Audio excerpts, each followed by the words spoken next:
mwaramutse neza bene data rya Kristo n'abandi inshuti z'umusaraba dusangiye iby'ubwami bw'Imana. Twongeye gushimira Imana kubw'iki gitondo iduhaye cyo kugira ngo twongere dusangire ijambo ry'Imana. Imana iduhaye muri kuno kwezi. Turashimira Imana iduhaye ibi bihe byiza byo kugira ngo tubashe kuganira n'abakristo, tuganira ijambo ry'Imana. Turashimira itorero ryabiteguye, bashimira ubuyobozi bwose. Nanone turabararika gukomeza kugira ngo dukomeze dufatikanye kumva ijambo ry'Imana. Rero mbere yuko tugira icyo dukomeza kuvuga, kaduce bugufi dusenge, hanyuma tuze kwinjira mu mwanya mwiza wo gusangira ijambo ry'Imana namwe. Uhoraho Mwami Yesu, iwowe Mana yo gushimwa, tugushimiye kubw'iki gitondo uduhaye. Turamukijeho turi bazima, ishimwe ribe ryawe, icubahiro kibi cyawe. Duciye bugufi imbere yawe kugira ngo utweze, duciye bugufi imbere yawe kugira ngo ari wowe ugira icyo uvuga, uhanga no gukomera no kumvikanisha bibi byawe n'intego yawe yo kugira ngo abantu bamenye beswe, bwegwe abumva mu butumwa, abari hano hafi, abari kure, abitorero rya Kristo n'abandi bose badukurikirana hirya no hino. Data ubafashe kugira ngo babashe kumva kandi ijambo ryawe rigira impinduka mu buzima bwacu. Asante kuko bana natwe dushoboza, mu izina rya Kristo Yesu dusenze kandi twizeye, amen. Turi mu kwezi kwa munani, ukwezi ko kwezwa mu itorero rya Kristo hamwe n'abakristo bandi. Niyo topic y'uku kwezi turi kuganiraho. Ndashimira ababanje bagiye babiganira, turakomerezaho. Rero mbere yo kuganira reka dusome ijambo ry'Imana. Dusome ijambo ry'Imana mu byakozwe n'intumwa ibice 3 umurongo wa 19. Ibyakozwe n'intumwa ibice 3 umurongo wa 19. Some mu izina rya Yesu. Bibiliya iravuze ngo nuko mwihane muhindukire, ibyaha byanyu bihanagurwe, ngo iminsi yo guhemburwa ibone uko iza ituruka ku Mwami Imana. Amen. Kadusoreze mu Baheburayo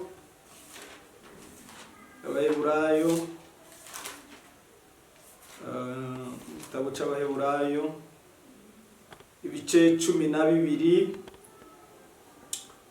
umurongo wa 14. Some mu izina rya Yesu. Abaheburayo ibice 12 n'umurongo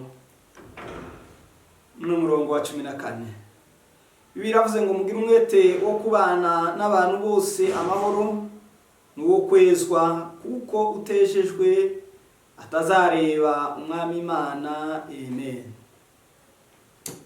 Nari mbivuze turi mu kwezi ko kwezwa, ukwezi kwa munani. Turimo tuganira ijambo ry'Imana ryo kwezwa. Rero reka ntangirire kwezwa. Twezwa, hezwa bande, hezwa abafite agakiza. Ubundi agakiza ni impano umuntu ahabwa n'Imana ku buntu. Somye mu Baefeso ibice 2 uhereye ku gice cya mbere ku murongo wa mbere, bivuga ko agakiza ari ubuntu. Agakiza ni impano twahawe n'Imana, tuyiherewe ubuntu muri Kristo Yesu.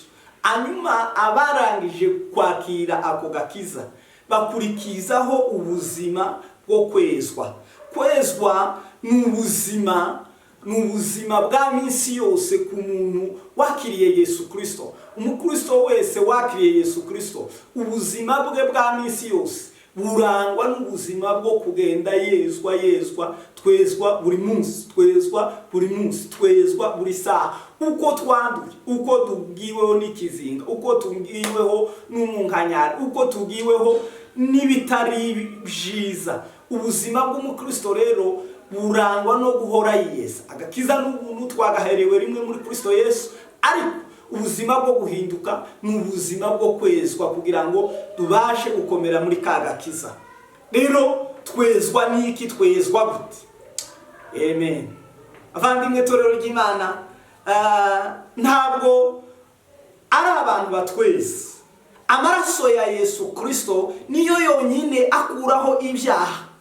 Amaraso ya Yesu Kristo, ubuzima bwakiriye Yesu Kristo, ubuzima burimo agakiza, burangwa no kwezwa, tukereshwa n'amaraso ya Yesu Kristo, agakuraho ibyaha byacu. Mu gihe cyose tuje imbere ya Yesu Kristo dufite imitima iciye bugufi, ducishijwe bugufi no gushaka Imana, ducishijwe bugufi no kwegera Imana, icyo gihe iyo duciye bugufi turezwa, tukezwaho n'amaraso ya Yesu Kristo. Hanyuma iyo dusabye imbabazi, Yesu Kristo aratubabarira. Iyo dukiraniwe, iyo duteshutse, iyo ducumuye, iyo dutekereje ibitari byo, amaraso ya Yesu Kristo, iyo imitima yacu iciye bugufi ikagaragaza guca bugufi, duhita twezwa, tugahanagurwaho ibyaha byacu cyangwa se ibicumuro byacu. Yesu Kristo ahita afata gukiranirwa kwacu. Yesu Kristo iyo afashe gukiranirwa kwacu akwishiraho, maze akatwambika gukiranuka kwe. Ntabwo turabakiranutsi, turabanyentege, turacumura, turabanyabicumuro, tugenda tugwa mu bintu n'ibindi. Ariko iyo tubonetse muri Kristo Yesu, Yesu Kristo iyo duciye bugufi afata kwa gukiranirwa kwacu akakwishiraho, akatwambika gukiranuka kwiwe, akatweza. Niyo mpamvu muririmbyi wo mu gushimisha ijana na 20 yaririmbye neza cyane. Yaravuze ngo Uwiteka umucamanza, iyo ambonyeho amaraso ntabwo ancira urubanza rubi, anyita ukiranutse kuko amboneye muri Kristo Yesu.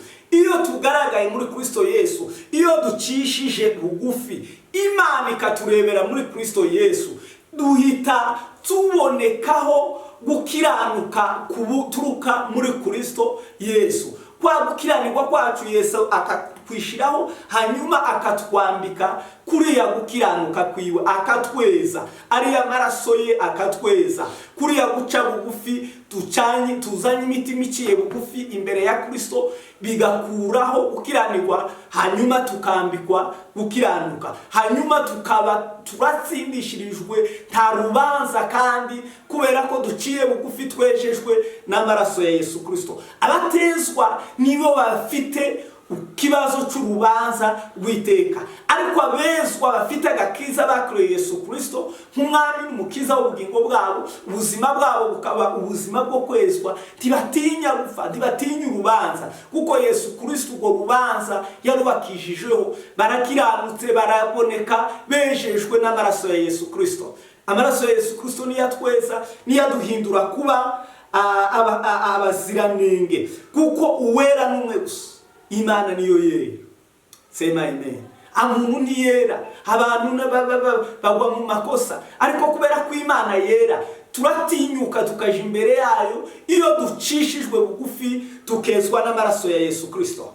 Rero uyu munsi nagira ngo tuvugane ibintu nka 5 cyangwa 6 bigaragaza cyangwa byerekana umuntu wakijijwe by'ukuri. Umuntu wakijijwe by'ukuri arangwa n'iki?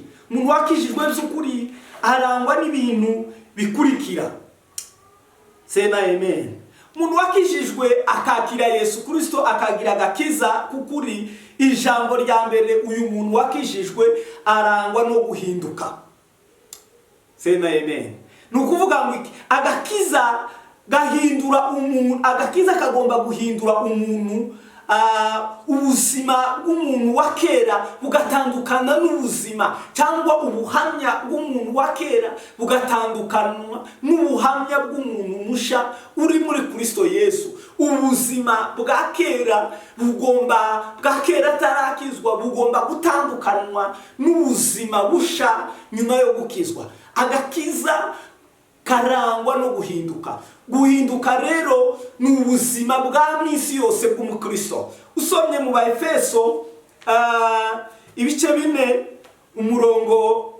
umurongo wa 17, Bibiliya iravuga ngo nico bituma mvuga ibi kabihamya mwami yuko mutakigenda kuko abapagani bagenda bakurikiza ibitagira mumaro byo mu mitima yabo.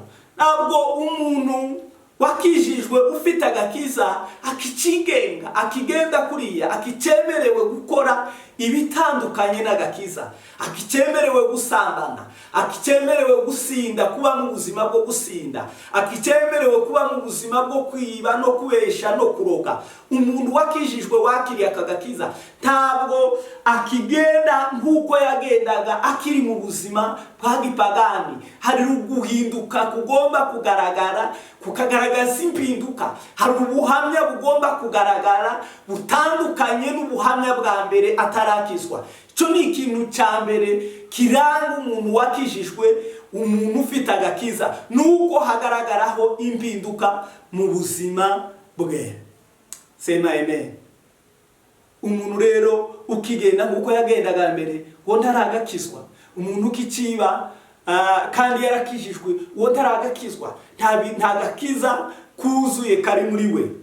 Cya kabiri kiranga umuntu wakijijwe, umuntu wakijijwe arangwa n'ubuzima bwo kwezwa. Twari tubivuze hariya, umuntu ufite agakiza karangwa no kwezwa. Ni ukugira ngo uwo muntu kugira uko kwezwa ni gute? Arangwa no kugira umutima wo guca bugufi n'umutima wo kwihana, umutima wo kwihana ndetse n'umutima wo kwirinda ibibi byose. Umuntu ufite agakiza arakarinda, agakiza kararindwa, agakiza karasigasigwa, agakiza sako kurekura gusa, nako kurinda, nako gusigasira. Umuntu wakijijwe ufite agakizwa arangwa n'ubu buzima bwa minsi yose twavuze, ubuzima bwo kwezwa, ubuzima bwo kugira umutima uca bugufi, umutima wihana, umutima usaba imbabazi, umutima woroshe. Ntabwo arangwa n'umutima ukomeye. Bibiliya iravuga ngo umuntu narakara ntibwire, umuntu nakora icyaha yihutire gusanga mugenzi we, yihutire kuza gusaba imbabazi kugira ngo yongere yezwe n'aya maraso ya Yesu Kristo. Ndetse Bibiliya iravuga ngo nuja no kugira icyo ukora, nuja gutanga ituro, ukibuka ko hari icyo ufana mugenzi wawe, ukibuka ko hari ikikurega imbere y'Imana, garuka, banza usubire inyuma, wongere usubiremo, ukiranuke na mugenzi wawe, wezwe, hanyuma ubone kugira indi mirimo y'Imana ubasha gukora, kugira ngo iyo mirimo ize gushimwa n'Imana. Kuko ntabwo dukorera abantu, ntidukorera kugira ngo dushimwe n'abantu, dushaka gushimwa n'Imana. Imana ishima abandi rero, ishima abuzuye agakiza kandi bafite ubuzima bwo kwezwa, baguye mu byaha hanyuma bagahindukira, bakezwa, bagasaba amaraso ya Yesu kugira ngo abashe guhanaguraho biriya bicumuro, biriya byabizingiyeho, biriya bateshutse bavuga cyangwa bakora cyangwa batekereza. Iyo duciye bugufi rero, ni ubwo buzima buranga umuntu ufite agakiza nyako kuzuye. Sema amen. Nani bafashe mugira ubuzima bene data bufite impinduka, buhindutse, agakiza kagaragaza impinduka, kadutandukanya n'abakera, kadutandukanye n'ubuzima bwa kera. Tugira ubuzima bw'umutima uciye bugufi, ubuzima bw'umutima wihana ibyaha, pana umutima ukomeye nk'amabuye. Usaba Imana ikuremo uwo mutima, iduheze umutima woroshe wo gutahura intege nke zacu. Iyo dutahuye intege nke nibwo tubashe kugira ngo duhinduke abanyembaraga, ariko igihe tutaratahura intege nke biragoye kugira ngo duhinduke abanyembaraga. Cya gatatu kiranga umuntu wakijijwe, umuntu wakijijwe nanone turabisanga ibyo byo kwezwa turabisanga mu Balewi ibice 22:9. Aho uzosomaho ukuntu Imana ariyo yeza. Imana niyo yeza abantu, niyo yezaga abatambyi, niyo yezaga abakoraga umurimo w'Imana. Iyo baje imbere y'Imana baciye bugufi, bezwaga bagakora umurimo w'Imana neza, kandi uwo murimo tibagirweho urubanza n'umurimo w'Imana kubera ko bawukoze batejejwe, bakawuhererwa umugisha. Umuvumo n'akaga gakomeye, n'ubuhanya bukomeye gukora umurimo w'Imana tutejejwe, tudaciye bugufi, tudasabye imbabazi, tuba dukoze ubusa.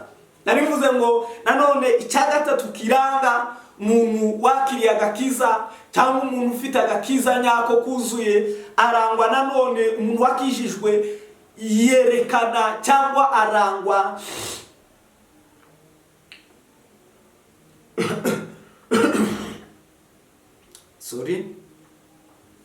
umuntu wakijijwe arangwa cyangwa yerekanwa no kwera imbuto. Iyo umuntu yahindutse rero akaba mu buzima bwo kwezwa, igikurikiraho yera atangira kwera imbuto z'abihanye.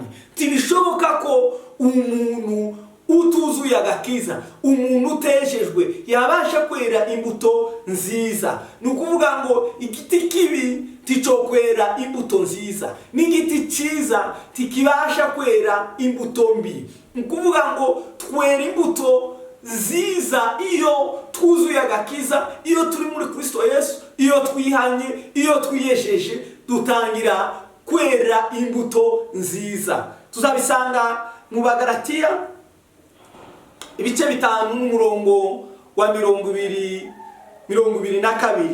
Bibiliya iravuga ngo yerekana imbuto imirimo ya kamere n'imirimo y'umwuka, n'imbuto z'umwuka. Imbuto z'umwuka z'abakijijwe ni izihe? Umuntu wakijijwe harangwa n'urukundo, umuntu wezwa ufite agakiza hagaragazwa n'urukundo. Urukundo rwihanganira byose, urukundo tirubona ikibi kuri mugenzi we.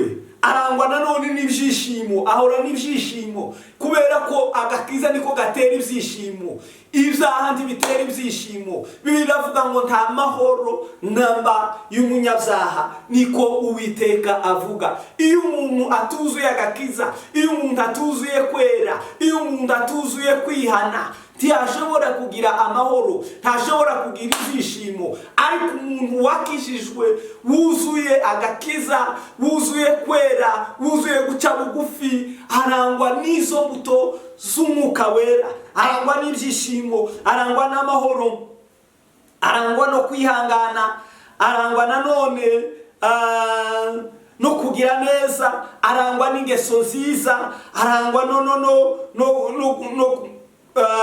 no kugira neza, no kugwa neza, hanyuma akarangwa no kwirinda. Namba abantu batirinda niki? Agakiza gatuma umuntu atirinda, agakiza gatuma umuntu agwa muzaha, agakiza gatuma umuntu atihana, tako tigatuma ashobora kwera imbuto. Twera imbuto z'abakijijwe kubera ko twuzuye iki? Twuzuye agakiza, twuzuye kwezwa, twuzuye kwihana, twuzuye guca bugufi. Bibiri ijambo ry'Imana iravuga ngo mugende uko bikwiriye ab'Umwami Yesu, mugende uko bikwiriye abakijijwe, mwinezeze muri byose, kandi cyane mwunguke kumenya Imana. Twunguka kumenya Imana, tumenya Imana iyo tugenda twera imbuto. Imbuto zacu twera zigaragaza abo turibo, zigaragaza uburyo dufite agakiza, zigaragaza uburyo twezwa imbere y'Imana. Rero kugira ngo twere imbuto nziza, nuko tuba twuzuye agakiza ka Yesu Kristo, nuko tuba twuzuye kwezwa, nuko tuba twuzuye kwihana, hanyuma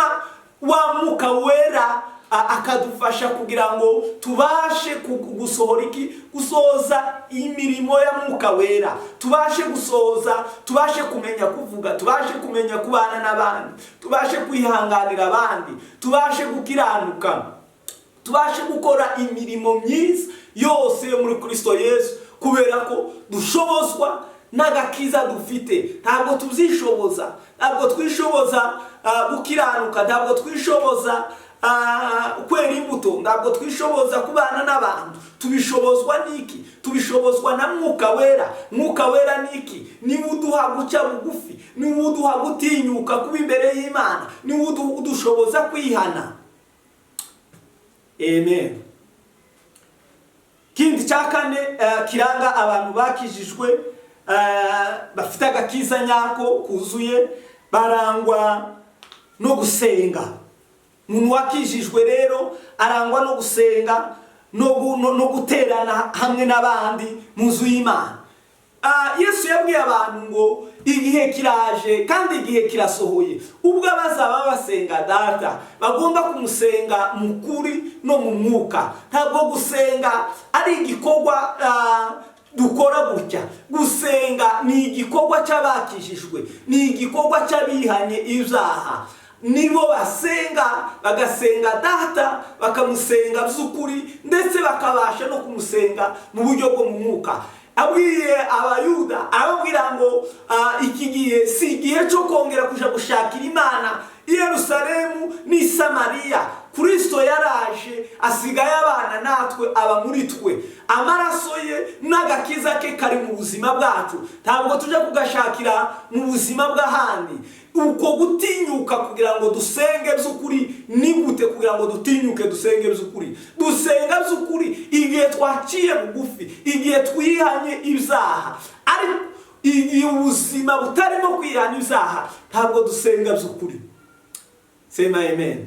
Ntabwo harimo gusenga by'ukuri, harimo idini, harimo ubufarisayo.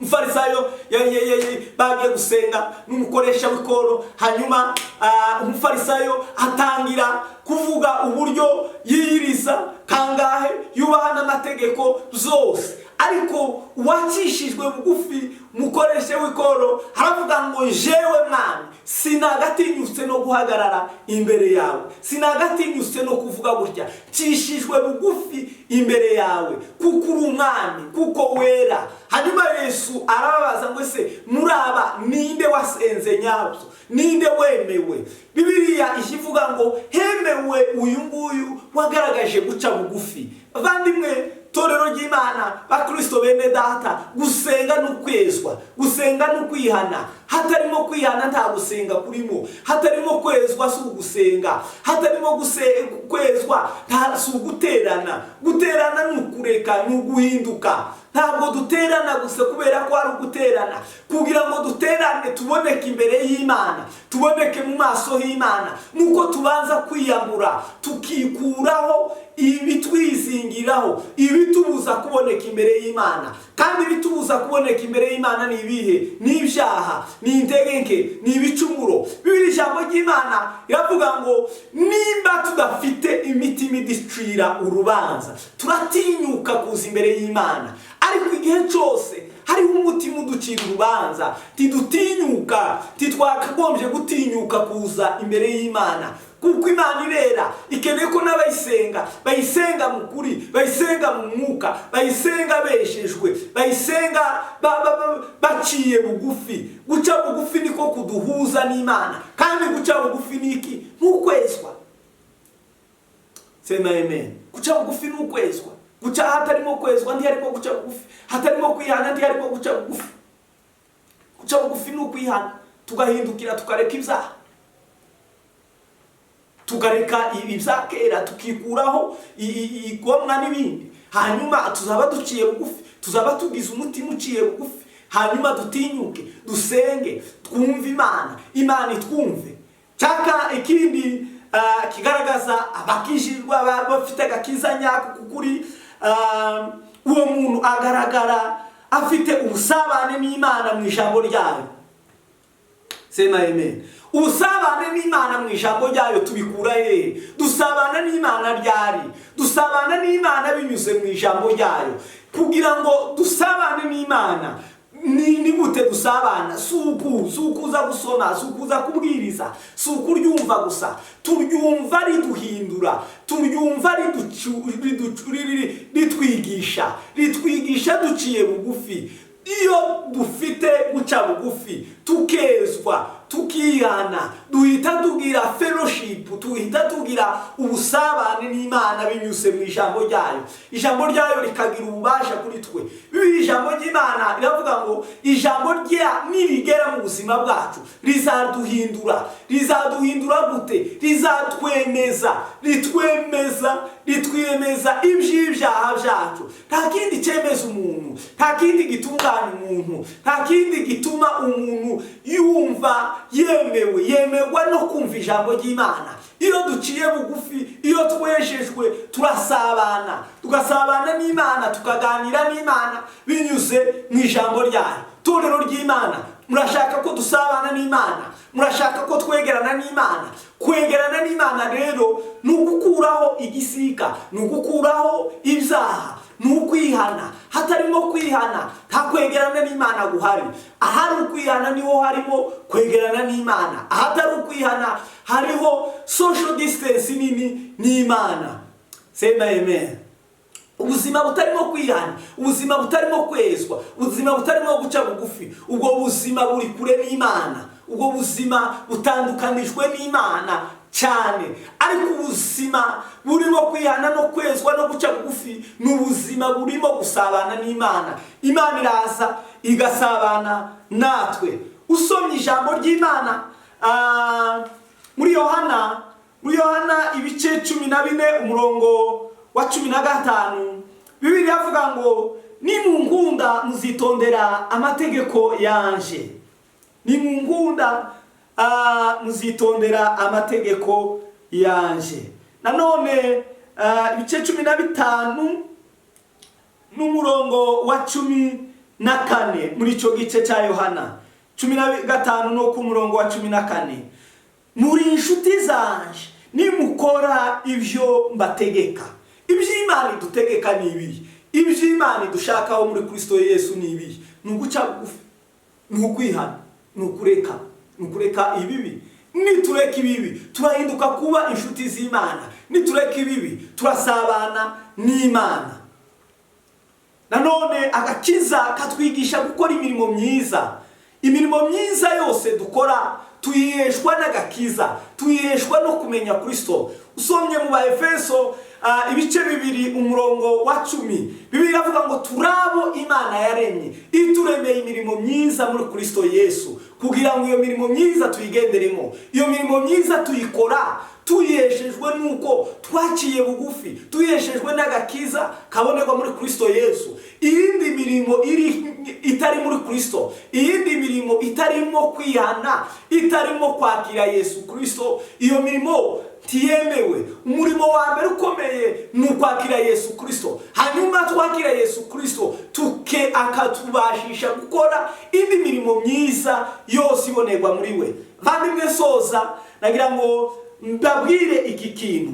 Muri no rugendo rwo kuja mu bwami bw'Imana harimo byinshi tugenda duhura nabyo, harimo byinshi biduca intege. Ariko ndabinginze bavandimwe torero ry'Imana, mwe kwita ku bayaca intege, mwe gutakaza icy'agaciro gikomeye. Icy'agaciro gikomeye ni ikihe? Hatagira uwakwambura ikamba ryawe, hatagira uwakwaka icy'agaciro gikomeye na agakiza twaherewe ku buntu na Yesu Kristo. Ako gakiza tukarindisha ikirero, tukarindisha ubuzima bwo kwezwa. Nituva mu buzima bwo kwezwa tuzaba dutakaje icy'agaciro gikomeye, ariko gakiza kacu. Torero ry'Imana tugire umwete wo kubana n'abantu bose amahoro n'uwo kwezwa. Ibi bintu byombi byaranejeje cyane. Ndimo nsoma iki gice nabisanzemo ihishurirwa ry'ibintu bibiri. Muri buno busima umuntu ufite umwete wo kubana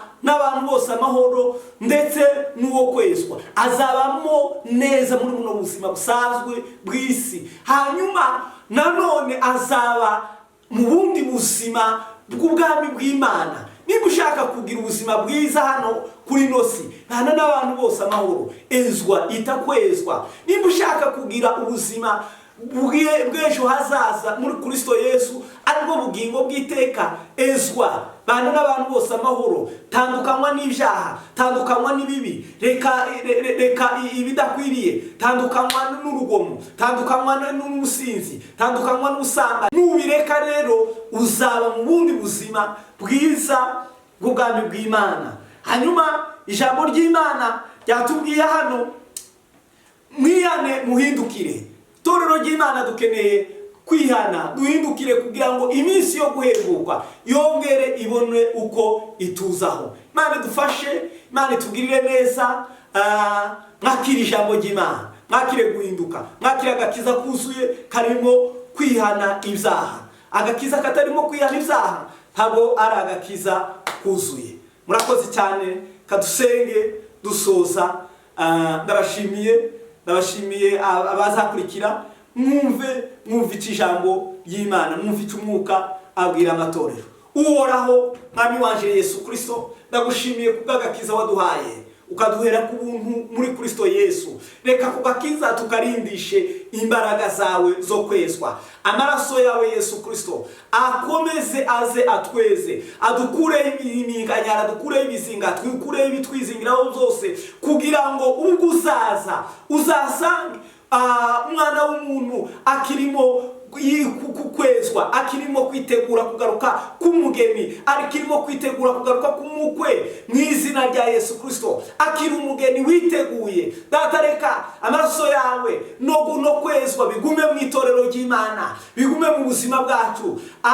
Kutezwa kuve mu itorero, kwezwa kugwire mu itorero ry'Imana, kugira ngo abantu bahore biteguye, abahore bari maso, bahore bacanye amatabaza yabo, bahore biteguye kugaruka kwawe. Uzaza mu buryo butunguranye, uzasanga ukwizera kukiri mu bantu, uzasanga kwezwa kugihari, uzasange kwezwa kugihari mu mitima yacu. Fasha itorero rya Kristo, fasha abazumva ijambo ry'Imana bose, ubahereze umutima wo guca bugufi no kwihana no kwezwa, kugira ngo bazabone umwami Yesu. Asante Yesu Kristo kutugiriye neza, asante kubw'ijambo ryawe rigere mu buzima bwacu, rihindure benshi. Hahirwa bumva ijambo ryawe, ariko cyane hahirwa bakora iki ijambo ry'Imana rivuga. Reka dukore iki ijambo ryawe rivuze, ridusabye kwezwa, uduhe kwezwa n'agakiza kagume muri twebwe. Ni mu izina rya Kristo Yesu dusenze kandi twizeye, amen.